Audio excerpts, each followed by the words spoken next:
Assalamualaikum warahmatullahi wabarakatuh. Kami dari kelompok 12 ingin mempresentasikan hasil kerja kelompok kami Gerakan Anti Korupsi. Saya Safitri Desindriana dengan NIM akhir 098.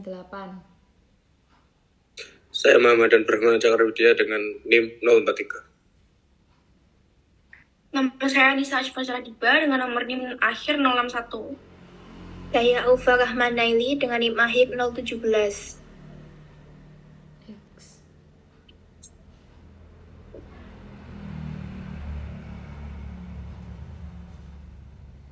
Gerakan anti korupsi. Anti korupsi ini adalah sikap menentang terhadap adanya korupsi. Tindakan korupsi ini ditentang karena merupakan salah satu tindak pidana yang sangat menyengsarakan rakyat karena menyalahgunakan dana milik negara. Tujuan gerakan anti korupsi yaitu dengan adanya gerakan anti korupsi guna untuk membangun, mengawal sistem anti korupsi guna untuk upaya pelemahan dan mematikan para koruptor atau pemberantasan korupsi. Yang selanjutnya yaitu kita juga perlu menciptakan generasi muda guna untuk mengetahui bahayanya atau sanksi-sanksi yang akan diterima jika kita melakukan korupsi. Yang selanjutnya yaitu tindakan untuk mengurangi atau mengendalikan korupsi guna untuk mendorong generasi mendatang agar mengembangkan sikap menolak secara tegas dengan korupsi. Next.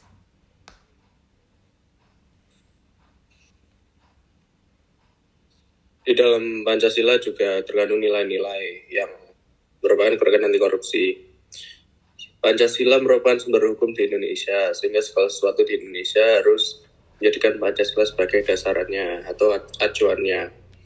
Jika seseorang sadar akan hadirnya Pancasila, perilaku korupsi tentu akan jauh dari kehidupan orang tersebut.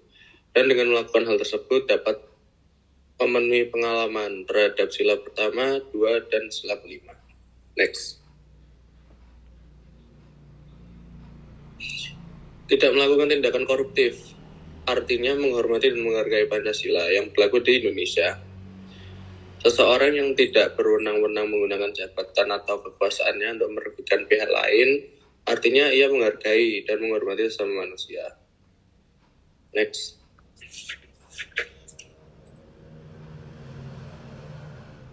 Sila kedua juga akan teramalkan apabila seseorang melaksanakan tindakan anti koruptif.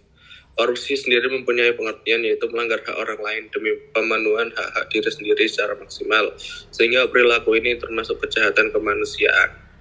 Korupsi ini juga melanggar arti keadilan sosial bagi seluruh rakyat Indonesia. Ketika seseorang pemerintah negara korupsi, itu nantinya akan berdampak pada sekitar dan tentunya merugikan negara dan masyarakatnya. Juga bisa menimbulkan kemiskinan. Next. Sikap anti korupsi sendiri mempunyai upaya-upaya untuk bisa ditemukan, yakni dengan mendisiplinkan diri, selalu berkata jujur, benar-benar mengemban tanggung jawab dan amanah dalam kegiatan apapun, tidak menyelewengkan dana, dan mulai bisa dari lingkungan keluarga, tetangga, sekolah, sampai pekerjaan. Next. Kemudian aspek pendidikan anti korupsi. Yang pertama, apa itu pendidikan anti korupsi? Pendidikan anti korupsi merupakan tindakan untuk mengendalikan dan mengurangi korupsi berupa keseluruhan upaya untuk mendorong generasi mendatang untuk mengembangkan sikap menolak secara tegas terhadap setiap bentuk korupsi. Kemudian apa tujuannya?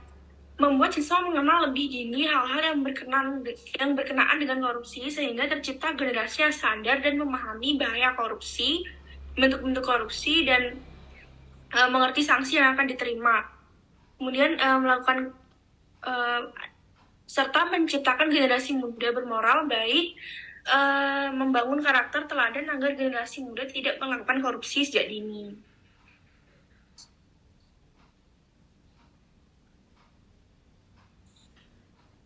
Bentuk-bentuk korupsi yaitu bentuk tindakan korupsi yang ditemukan dalam patologi pengadaan barang dan jasa, yaitu markup harga, pemberian suap, penggelapan barang, pengadaan fiktif, pemberian komisi, dan pemerasan. Contohnya yaitu menyuap pegawai negeri karena jabatannya bisa menguntungkan orang yang memberikan suap. 2. Pegawai memaksa masyarakat untuk membayar di luar ketentuan resmi dengan ancaman berkas dan lain-lainnya mereka tidak diurus.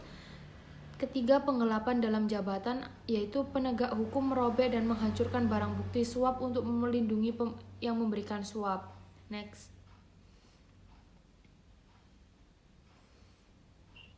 Faktor dari penyebab korupsi sendiri yaitu dari keserakahan atau ketamaan dari diri sendiri. Yang kedua yaitu kesempatan. Ketiga, kebutuhan. Dan juga yang keempat, moral lemah atau lemahnya keimanan, kejujuran, atau tidak adanya rasa malu dalam melakukan tindakan korupsi.